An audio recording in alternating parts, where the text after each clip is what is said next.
starting to draw the small intestine. As you know, there are three parts: duodenum, jejunum, and ileum.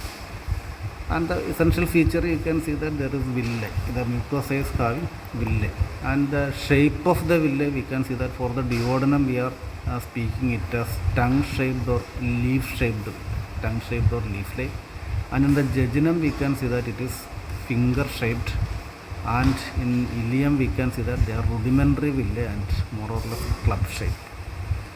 And regarding the epithelium, and another feature is the crypt. So villi will project upwards, and in all part of the small intestine there will be a part which is invaginated into the lamina propria, that is called crypt, and this is villi. And the lining epithelium throughout here is actually columnar. The lining epithelium over the villi and inside the crypt is columnar, but they are not plain columnar cells, but we can see that they have what? Microvilli at the surface. They are having microvilli present. Along with that, one more cell is added here. We can see that in stomach we cannot see any goblet cells, but from the small intestine onwards we can see that the goblet cells are present. So they are actually, in the slide we can see there are vacant whitish areas. These are all eosinophilic. In between this we can see white area. So you have to keep these facts in mind. There will be a layer of what? Striated epithelium, or that is the microvilli which are arranged in regular manner, and after that we can see that there are clear areas like this. So the striation will go like this, and at the place of goblet cells we can see the striations will be interrupted, and a clear area that is indicating the place of goblet cells. In between this we can see the columnar cells are present. So in the area of villi we can see that the basement membrane will be inside and the cells are projecting outside like this. So these are the goblet cells, and in between this we can see the striated columnar epithelial cells, and we can then highlight this striation after drawing these cells. So this will be the cross section of a villi. And when we are giving to the crypt, we can see that the basement membrane will be outside. This is the cross section, and inside which we can see that the striations like this. You can draw the goblet cells. First you mark the goblet cell, then you can mark the columnar cells in between. So see the difference. Here the columnar cells are directed towards the lumen, that is here, and here it is directed outside. So these are the certain basic features you have to remember when you draw the small intestine: the shape of the villi, tongue, finger, club, then the striated epithelium and intervening goblet cells. Goblet cells are usually seen as vacant areas in between this as white areas. And this cross section we can see that in villi the basement membrane is inside and the cells are projecting outward, and in crypt we can see that the basement membrane is outside and the cells are facing inward. Okay.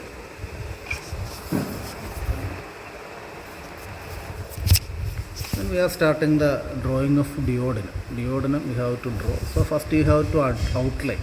So you have to remember that duodenum is having mucosal folds within the lumen. So the basic layers you have to draw.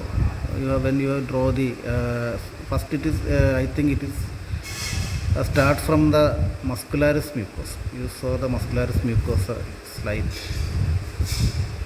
slightly curved line, and here you can draw the muscles. Draw the muscularis mucosa. Muscularis mucosa you can draw. So this indicate the mucosal folding that is present inside the duodenum. So there is a fold, and then you put a midline, a dotted line here. This is the line of intersection between the crypt and the villi. The villi will be present above this like this, and the crypt will be here. So you can draw. So when you draw the villi, you draw the basement membrane as close as possible, and when we entering into the crypt, you can draw it a wide crypt like this. Then draw the villi and the shape somewhat leaf shape, and then the crypt that is wide. Then you can draw a part of the villi like this, then there is a crypt like this, a part, then draw another villi and a crypt. So you can go on like this. Sometimes we can draw like this, and here we get a separated villi like this. So this is the part. Then we have to draw what? The epithelium. Two methods you can adopt. One, you can draw separate columnar cells like this. Then you put the gap for what? For the goblet cells, just as gap, and you can draw. Then you can put what? The microvilli like this, and be leaving gap in between these to indicate the goblet cells. And another way is that you can first draw the indicator of what? The striations or the microvilli, putting gap for what? These goblet cells like this. What is this depression indicate? It's the place for goblet cells. I think this is faster method, but you have to do it promptly. And then you can draw what? You can simply draw the columnar cells in between like this, and where the goblet cell is present, put the shape like this, and again you can draw like this, put the cell like this. So you can complete this. Then highlight the area of the microvilli by one more additional drawing or drawing. Then put the nuclei. You have to put the nuclei, typical nuclei of the columnar cells everywhere over the striated columnar cells, but at the place of goblet cell you can put the horizontal nuclei. Put the horizontal nuclei, and like this. Here it is horizontal, and then come like this, and when come here I put a horizontal nuclei, then here you put a horizontal nuclei. Just like that you can fill. And here I have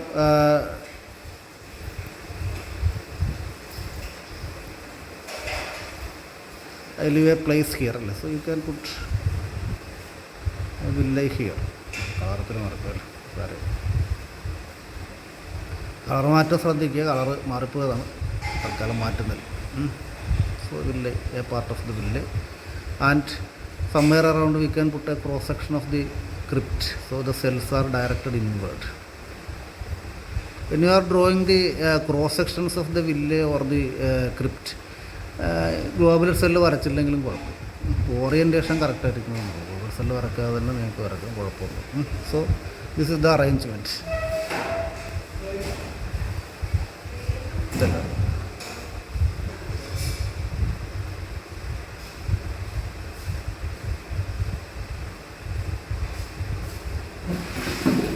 so this is the method of drawing a villi or crypt. And inside the villi there are core. There is a substantia propria. The core of the villi you have to draw. That is a must. So there is collagen fibers, the lacteals and capillaries will be present. So don't leave the core of the villi vacant. You have to draw some tissue inside that. So inside the cross section of a villi there will be a tissue, but in the crypt there is no tissue. So this is the method of drawing villi and crypt in the duodenum. And regarding the duodenum, we can see the submucosa is important. So this is the space for submucosa. So you can draw first the muscularis externa. Muscularis externa, there is an inner circular layer. Inner circular layer is present.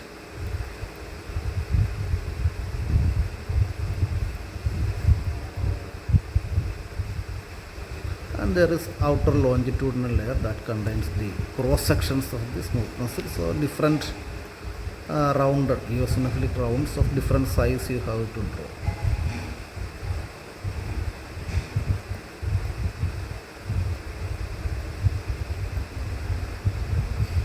So you can fill the entire length like this, and outside this there will be a peritoneal lining, so the mesothelium will be present. All are same as that of the stomach.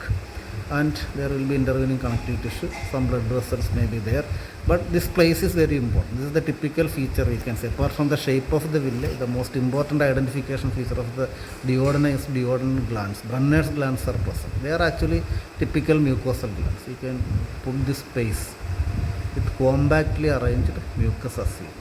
The mucus acini are compactly arranged in this space.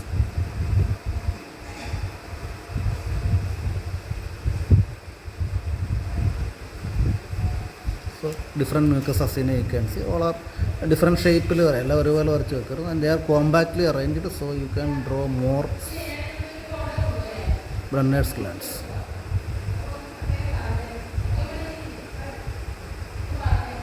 So the method of drawing of mucus gland is same as that of the pylorus of the stomach. You can draw like this.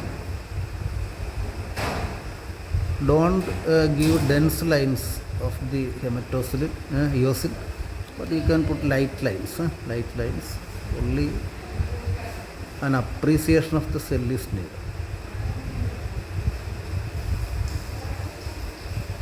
So just like you can draw the entire gland.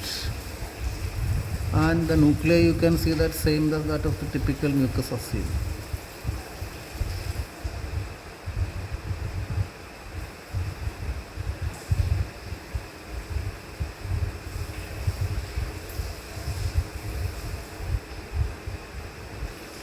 So we can see that this is the villi, and here we can see the crypt. This is a cross section of crypt. This is actually a cross section of villi, and this is villi, and this is the muscularis mucosa. It is featureless, a circular layer of muscle fiber you can see, but a mucosal folding you can see. And here we can see the submucosa, that is very important because Brunner's glands are present. Then we can see a muscularis externa with inner circular and outer longitudinal layer. That is about the duodenum.